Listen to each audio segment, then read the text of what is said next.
सैनिकों के हमले के 45 दिन हो चुके हैं, जिसमें यूक्रेन के कई सारे शहरों में भारी बमबारी हुई है, तबाही हुई। 24 फरवरी से अब तक अकेले चर्निव में 700 लोगों की रूसी हमले में मौत हो चुकी है, और जिसमें आम नागरिक और सैनिक दोनों शामिल हैं। चर्निव में 40 नागरिक लापता हैं, जबकि करीब 70 शवों की अब तक पहचान नहीं हो पाई है।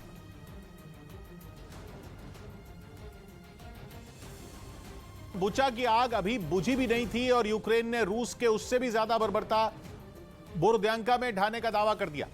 अभी वहां रेस्क्यू ऑपरेशन शुरू ही हुआ है और वहां की महज 2 इमारतों के मलबे के नीचे से 26 शव बरामद किए गए हैं। इसलिए खुद यूक्रेन के राष्ट्रपति ने दावा किया कि रूस की सेना ने बोरोद्यांका में जानबूझकर रिहायशी इलाकों को निशाना बनाया, लोगों को उनके मकानों के मलबे में मरने के लिए छोड़ दिया। इसलिए बोरोद्यांका का सच क्या है, यह जानने के लिए न्यूज 18 खुद वहां पहुंचा और हमारे कैमरे में तबाही का जो मंजर रिकॉर्ड हुआ उसमें हर तरफ खंडहर ही खंडहर बने नजर आए। मकान मलबे में तब्दील दिखे और बड़ी बड़ी इमारतें जिंदा लाश की तरह नजर आईं। एक इमारत तो ऐसी दिखी जिसके रूस के हमले में 2 टुकड़े ही हो गए। उसका एक हिस्सा कालिक में पुता था तो दूसरा बिल्कुल जर्जर हो चुका था, लेकिन बिल्डिंग के बीच का हिस्सा तो बचा ही नहीं। बताया गया कि जब बोरोद्यांका के इस इलाके में हमले का अलर्ट देता सायरन बजा तो कई लोग बिल्डिंग के नीचे बने बंकर में जा छिपे, लेकिन मिसाइल उनके ऊपर आकर ही फट पड़ी। मेरे पीछे एक भारी भरकम बिल्डिंग थी जो बीच से टूट गई है। एक मिसाइल हमले में बीचों बीच बिल्डिंग टूट गई। यूक्रेन का कहना है कि इन इमारतों के आसपास उसकी सेना का कोई अड्डा नहीं था, जिसका मतलब साफ है कि रूस का टारगेट यूक्रेन के निहत्थे लोग ही थे। यही वजह रही कि यूक्रेन के राष्ट्रपति ने दावा किया कि बोरोद्यांका में रूस ने बुचा से भी ज्यादा क्रूरता की। वहां आम लोगों के घरों पर हमले किए गए और 1 हफ्ते तक लोग मलबे में तड़पते रहे, जिनके अब जिंदा होने की उम्मीद न के ही बराबर है। А почались роботи ще й по розбору завалів у Бородянці. Там значно все страшніше. यूक्रेन का कहना है कि अभी तो राहत बचाव का काम शुरू ही हुआ है और बोरोद्यांका में महज 2 रिहायशी इमारतों के मलबे से 26 लोगों के शव बरामद हुए। जैसे जैसे मलबा हटेगा उसके अंदर दफन रूस के कत्लेआम के सबूत परत दर परत बाहर निकलेंगे। असल में 1 हफ्ता पहले कीव के पास बुचा शहर से रूस की सेना के कब्जा छोड़ने के बाद वहां सड़क पर आम लोगों के शवों की जो तस्वीरें सामने आई थी, उसके बाद से पूरी दुनिया सन्न है। लेकिन यूक्रेन का कहना है कि जब बोरोद्यांका में रूस के मासूम लोगों पर ढाए गए जुल्मों से पर्दा उठेगा तो बुचा की बर्बरता भी बौनी नजर आने लगेगी।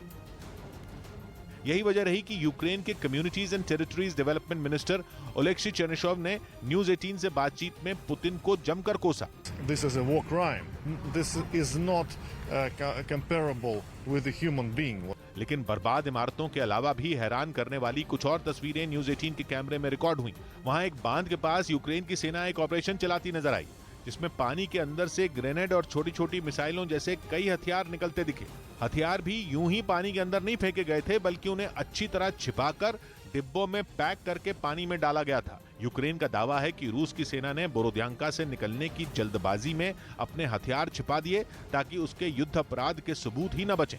इसी वजह से यूक्रेन का मानना है कि रूस की तैयारी बोरोद्यांका में और भी ज्यादा तबाही मचाने की थी, लेकिन उससे पहले ही उसे मैदान छोड़कर भागना पड़ा। हालांकि रूस जंग की शुरुआत से ही यूक्रेन के आम लोगों को अपना निशाना बनाने से साफ इनकार कर रहा है। यूक्रेन के शहर बुचा में हुए नरसंहार पर नए और चौंकाने वाले दावे हुए हैं। यूरोप के देश लातविया से चलने वाली एक वेबसाइट ने रूसी सेना पर लगे बर्बरता के आरोपों को साबित करने के लिए एक वीडियो जारी किया, जिसे ड्रोन कैमरे के जरिए 23 मार्च से 30 मार्च के बीच रिकॉर्ड किए जाने का दावा किया गया, यानी उस वक्त जब बुचा शहर पर रूसी सेना का कब्जा था। और इस वीडियो में बुचा शहर एक कब्रिस्तान बना दिखा। वहां बीच सड़क पर, सड़क किनारे, फुटपाथ पर हर तरफ शव ही शव पड़े नजर आए।